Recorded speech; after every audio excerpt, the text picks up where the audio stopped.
Do you ever find yourself playing a game that you love to play, but you don't really know what to do anymore? This happens a lot and used to happen a lot more to me when it was older games and not so much games that exist today that pretty much perpetuate some constant thing for you to do. One of the games for me that was like this was Star Wars The Old Republic. When a mommy IP and a daddy IP love each other very much, they make Star Wars The Old Republic, an MMO that's Star Wars, specifically the Old Republic era, go figure, and World of Warcraft having a baby.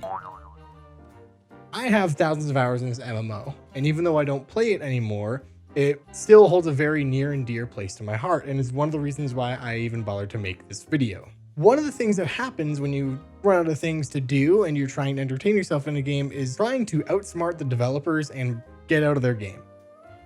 Now, some developers don't really care. Some might slightly encourage it. I think Halo 2 might be an example of that. Some developers cater their games towards allowing these sort of boundary breaks, as you will. It's usually used for the sake of speedrunning. I think Blood Thief is a great example of that, where the dev even released a video on how speedrunners originally broke his game, but then they leaned into it. And it was a pretty interesting video. I'll link it in the card up here. One game in particular that I've spent a lot of time breaking is Star Wars The Old Republic, otherwise known as Tor. If you get confused, just remember the topic of the video.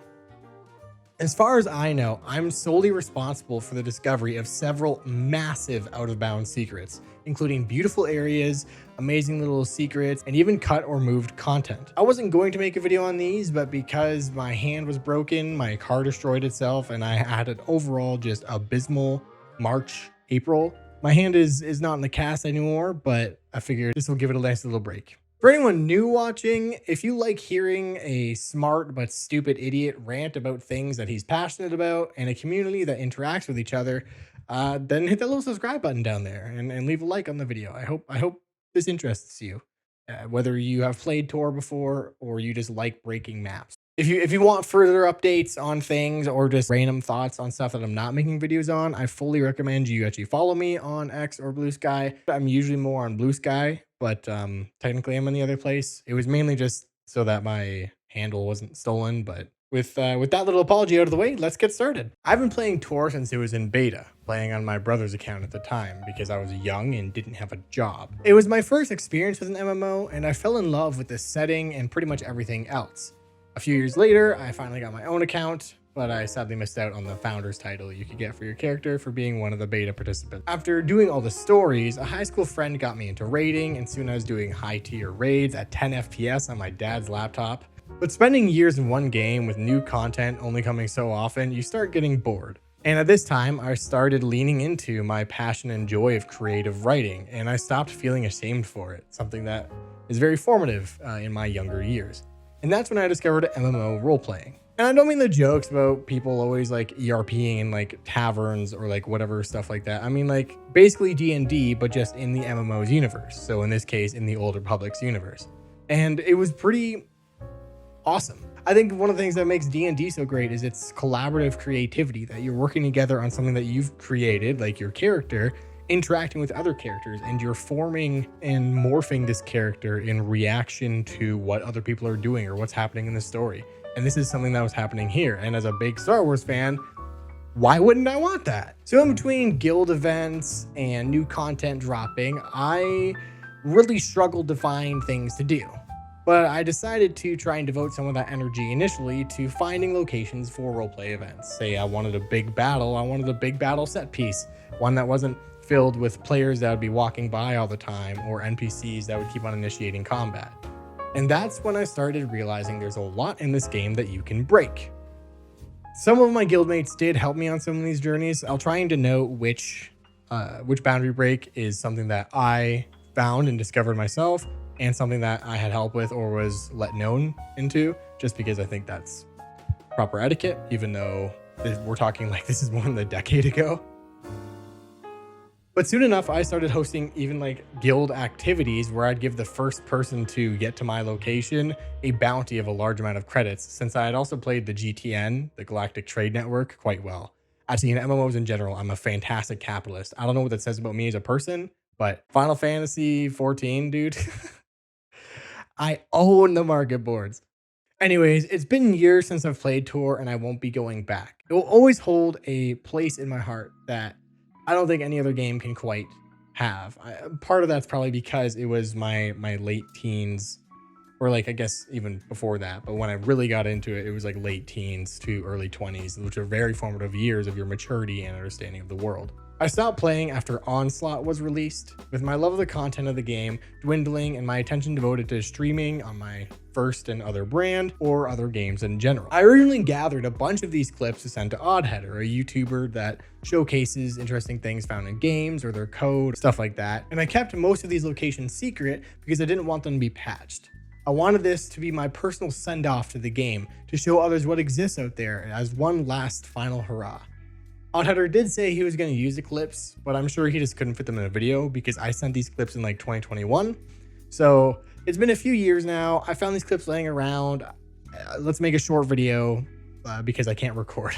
So without further ado, let's actually get into showing some of these spots. Keep in mind, I'm only showing the spots that I actually have footage from. Nonetheless, I don't have recordings of how to get into the spots a lot of the time, but I'll list off a bunch of planets and other areas that you can actually get out of bounds as well that I know of, or just like unique areas with right platforming. So we'll start with my personal favorite, and I think what is the biggest one, sort of, at least for me on this list, and this is Balmorra. Specifically on the Imperial side, I don't know if this is the same on the Republic side. I never actually bothered exploring it, but Balmorra has my favorite out of bounds spots in the entire game, and also the prettiest, bar none. You'll agree with me, especially if you've played this game. So that's why we're starting here. This beautiful lake area. This is an incredibly easy to get to out of bounds spot, but you would never actually assume you could get here for a few reasons, but primarily because it looks like you're going to fall into the void. You have to do a leap of faith, quite literally, to get here. And it is incredible I don't know why I did it. I don't know why I pushed past this when I first discovered this, but I'm glad I did. This is an incredibly easy area to get to. And it always bothered me why it existed. Because when I looked at the map of Balmorra, there was this massive chunk that was just blank and you couldn't discover it. And I wanted 100% my map. So I originally went for it because I wanted to fill in that map. And what I discovered was just absolutely mind-blowing. After going through what I assumed to be my death, a void wall that looks like there's nothing there, but when you go past it, suddenly the textures load in, you discover this beautiful vista. And what's crazy about it is that there is some trees, some chunks of ground removed due to explosions. It's not just the same repeated base texture. Like there's actually some elements here that kind of indicate that this was probably cut relatively early, but was probably meant to be an area that you explore as a player. You could go out into the water before you go into the edge of the world, or follow down the water down a small river. Either way, it's a very large and jarring piece of this world that was cut out for whatever reason it was cut out. On the other side of that same area, and in another incredibly easy area to get to, the boundary break, literally one jump, this area is a little cool at first. It's just, you get a nice little overview of the valley in between these little canyon cliffs. But what it leads to is the real winner. If you've played the game and seen Sobrik, the Imperial-occupied settlement in Balmorra, you know that there's a large shield dome protecting it from incoming mortar fire from Republic and Resistance troops. But what if I told you you can actually get on top of that dome? I still remember the day that I discovered this. It wasn't that long after the lake. I tentatively tested out the terrain of the shield, not wanting to fall. But it turns out that the shield is solid, and that's also not a perfect dome. So you can actually slip underneath it, and if you manage your fall correctly, you can land on top of the buildings in Sobrik. But what that also means is that you can actually go on top of the shield dome and go over the entire settlement and cross over the entire settlement. And if you're curious about the explosions that appear on the shield dome, they're not real. They're literally just visual things, so they can't actually hurt you or anything. That was something I was also terrified of. Go across the area with the shield and you get this cool dry ravine area. So needlessly populated with rocks and stuff, though if you do take one of the taxis to the northern section of the map, you do fly through this ravine, so I think that's why they put some of these things here. It's pretty, but it's also empty, if that makes sense. But if you go a little bit past this area, I don't think I have the clip for it. There's a massive clearing in between some mountains that looks perfect for like a large scale battle. It is awesome. I always wanted to use it in a large RP event. I'm mad that I never did. There's just so much in this one compact area and on this one planet that this doesn't make sense to me, but it's awesome. Lastly, a bit a ways away, if you move around a turret and jump tactically, you can get out of bounds rather easily in some mountain range. But if you fall down that mountain range. On the other side of the turret, you can then get down to a landing where you can cross several bridges that usually block off access to a ravine that you can't get to in normal playing. Or you can just choose to go into the ravine itself. There's not really much to note here, aside from the fact that they bothered to put water here, as well as several small squares where the texture is just missing and you can fall in the void to your death. It just ceases to exist. This is actually somewhat common in these Balmorra spots, and I've rarely, if ever, seen it replicated in other planets. So Balmorra is special, I guess.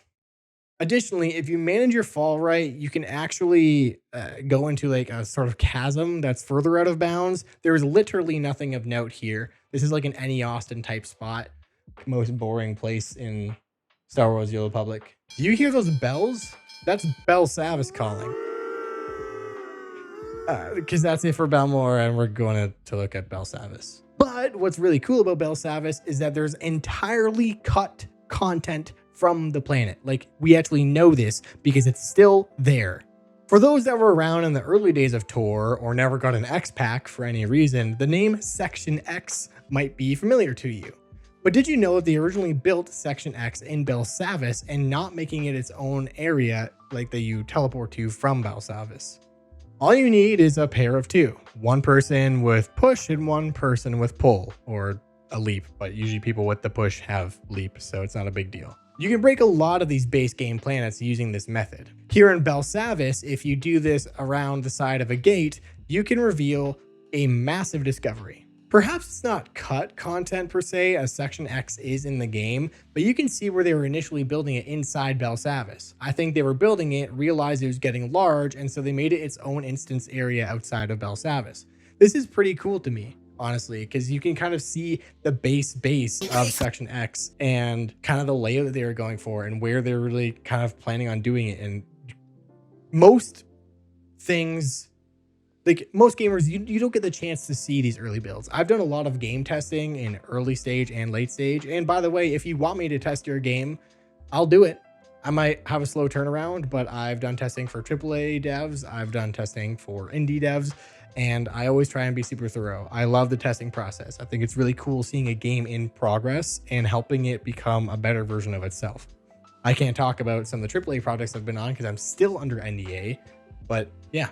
Lastly, I don't have any clips of these, but I'm going to mention a few spots or planets that you can get out of bounds in or see beautiful things in, usually relatively easy or just things that I have discovered. Some have a lot of space, some have a little, but it's just little things that I found that I thought I would share. But the only exception to that blandness is one I want to mention first, and that is Yavin 4. But Yavin 4 has a couple spots, if I remember correctly, but the one that comes to mind is that there's several rocks you have to jump on and skip across the void over. It's on one of the outer edges. I don't remember if it's in a phased area. I think it's just outside of a phased area, but literally you can climb the walls, and then when you're over the rock walls, there is just floating rocks in the void that you can hop across, and it like leads down a little path. And I don't really know why it was there. I remember when I was first crossing these rocks, I was like, oh, is this an Easter egg? Did a dev leave this for another dev? But when I got to the end of that rock trail, there was nothing there. They don't usually have little rocks like that, so I really wish I had a clip of it. On Dromund Kaas, like I mentioned, if you have a friend with force push, you can actually ascend to the skyscrapers in the city. But you can also get out of bounds in a few other areas. Close where you get a holocron by a waterfall near one of the heroic areas, you can follow that cliff a little bit and get on top of a story phase area, which I think is for the bounty hunter, that is beside that heroic area. You actually stand on top of it. It's like an invisible box, and you stand on top of it because that phase area is a phase. You can also get out of the bounds on Alderaan, Hutta, or Mantell, the Traitor among the Chiss flashpoint, and Tatooine. There's a bunch more, but they're primarily lost to my memory at this point. It's been so long since I've touched the game, nonetheless discovered these spots. And I'll say that pretty much anything post Ravine / Eternal Empire, at least until Onslaught, because I can't speak for post Onslaught, they started getting really strict with invisible walls, controlling the player a lot. I don't know if they knew there's a lot of broken spots or if they just got lazy and instead of making more artistic, wider variety of spaces, just wanted to make it more linear or restrict so they didn't have to worry about it. So there's either a lot of invisible walls or just walls you just can't climb outright. So I never really found any, but if you find any, let me know in the comments. Yeah, I do want to make a Discord for this channel. So that could go there. I just don't have a Discord yet. But yeah, this was just a short little video to highlight some of these cool things that I found a long time ago and put them out there. I don't expect this video to pop off. I don't expect it to do great. If you are a Tor dev, please message me, hit me up. I'd love to talk about these spots. I really don't want them to be patched, specifically the Balmorra ones. They really mean a lot to me. And I think it'd be really cool if we could celebrate these locations rather than just put them to waste, as it were. Hopefully I'll get back to proper videos with more comedy and editing soon, but not right now. I gotta wait for my hand to recover. As much as I can move it, there's still a lot of pain and I still have to go through physio for it. So I'm trying to minimize the moving I'm doing for the editing and everything else. Also, you might notice a new microphone. I also had to get a new microphone because of course I did. The other one broke and didn't work. Anyways, some of you might find these spots in the meantime, and I hope that you enjoy these cool little things that I like. And these are just some cool out of bounds spots that I found in Tor. If you don't think they're cool, I don't care. Well, I sort of care, but I just call them how I see them.